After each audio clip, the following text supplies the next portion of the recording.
Je lis du livre de Genèse, chapitre 43, les versets 8 et 9, ce qui suit. Judas dit à Israël, son père, laisse venir l'enfant avec moi, afin que nous nous levions et que nous partions, et nous vivrons et ne mourrons pas, nous, toi et nos enfants.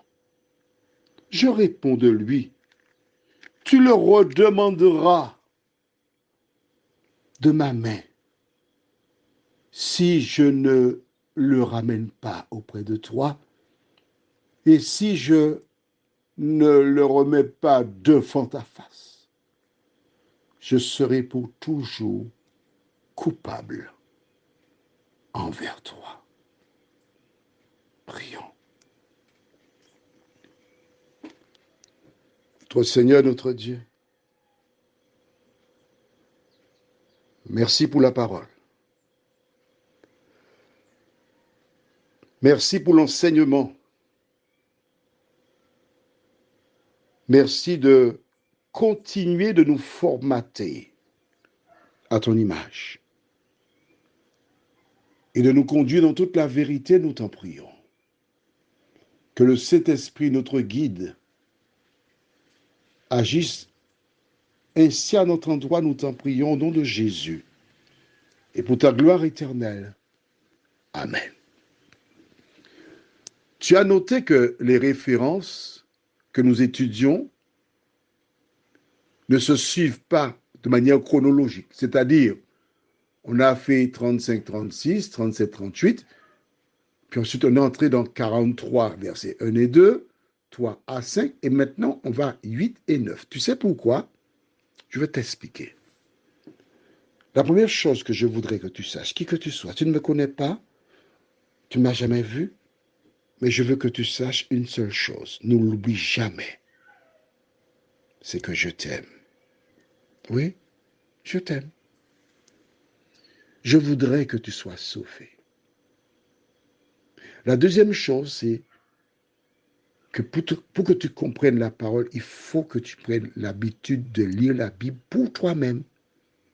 Donc, en sautant volontairement des versets, je t'incite à prendre la Bible pour lire les versets que nous n'étudions pas. C'est parce que je t'aime, je fais cela. Je voudrais t'apprendre à lire la Bible. Tu vois, nous étudions, tu comprends?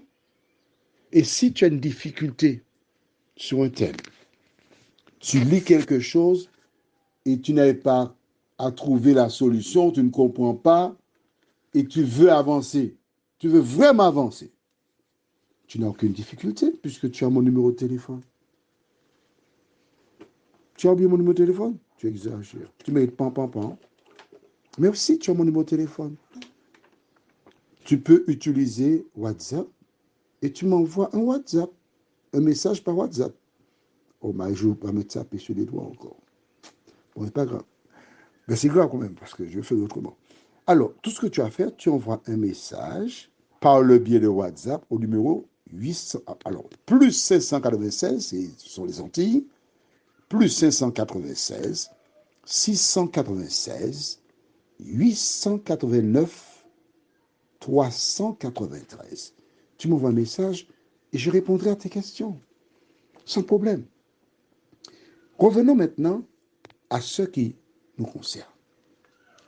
Nous avons vu, tu te rappelles, hier, que Ruben, étant l'aîné, avait sauvé la vie de Joseph quand on voulait le tuer. C'est ça le projet, le tuer. En même temps, nous découvrons que lorsque Dieu a un projet, l'ennemi cherche à nous tuer, mais Dieu a toujours une solution pour protéger ses enfants. Amen.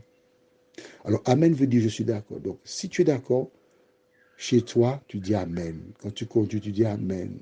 Dès que tu es d'accord, tu dis Amen. On est d'accord? Bien.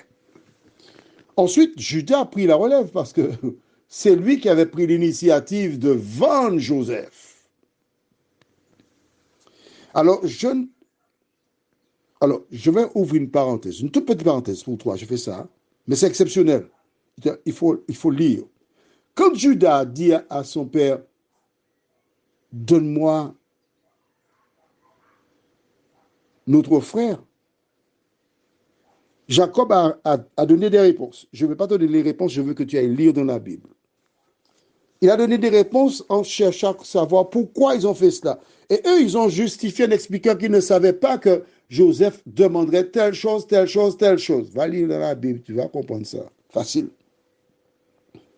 Et là maintenant, au verset 8, Judas sait que son père tient. Pourquoi Benjamin? C'est un adulte. Rappelle-toi, Benjamin n'est pas un enfant. On fait le calcul, mais si. Joseph est parti à l'âge de 17 ans. Il a passé 13 années là-bas, chez Potiphar et en prison. C'est à l'âge de 30 ans qu'il devint vice-pharaon.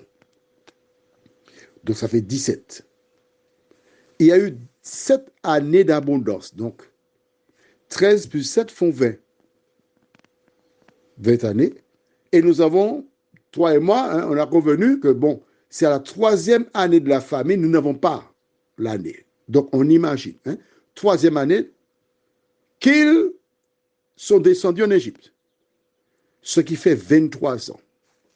Je t'ai expliqué que si Joseph avait 17 ans, on imagine que Benjamin avait 15 ans au départ de Joseph.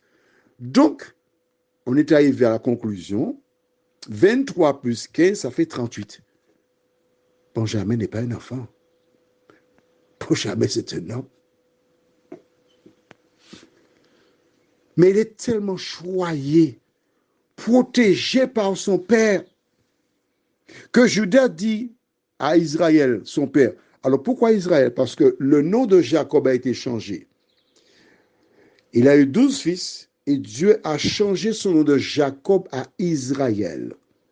C'est pourquoi lorsqu'on parle des tribus d'Israël, il s'agit des tribus de Jacob, les 12 fils de Jacob. Voilà pourquoi on appelle aujourd'hui Israël. Mais Israël sont les descendants de Jacob, mais avant ça, sont les descendants d'Isaac, avant ça, sont aussi les descendants d'Abraham. Parce que c'est Abraham qui est parti. Et d'Abraham descend le peuple d'Israël. Alors Judas dit à Israël, son père, laisse venir l'enfant avec moi. Moi, je réponds de lui. Je suis responsable. Car s'il descend avec nous, nous vivrons et nous ne mourrons pas. Toi et nos enfants. Il est donc fondamental qu'ils partent avec nous.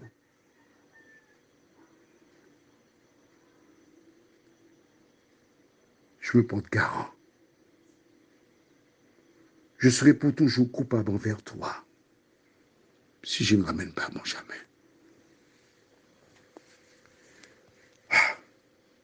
Jacob est piégé. Il n'a pas le choix. Il a laissé passer le temps. Mais là, il n'y a plus rien à manger. Il y a des petits-enfants qui sont là, qui le regardent. Les arrière-petits-enfants qui le regardent. Tout le monde le regarde parce que c'est lui qui a la clé. Il n'y a plus rien à manger. Il regarde toute sa descendance. Que faire? Pourquoi avoir attendu aussi longtemps? Je m'adresse à toi qui écoutes ce message. Il y a longtemps que Jésus t'appelle. Il y a longtemps que tu lis la Bible, que tu vois ce que Dieu te demande. Mais tu veux renvoyer à plus tard, plus tard, plus tard, plus tard. Et un jour, il peut être trop tard. Pourquoi attendre d'être sous la pression pour faire le bon choix? Prions. Seigneur, Jacob avait tout le temps pour faire sortir Siméon de prison.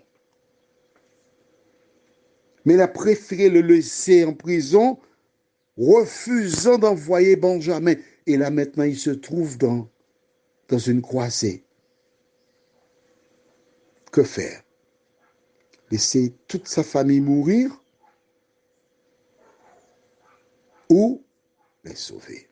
Seigneur, il nous arrive de faire des choix désastreux. Mais nous sommes heureux. Nous sommes heureux. Car là où le péché abonde, la grâce de Dieu surabonde. Merci de nous aider à te chercher et à vivre pour toi, nous t'en prions.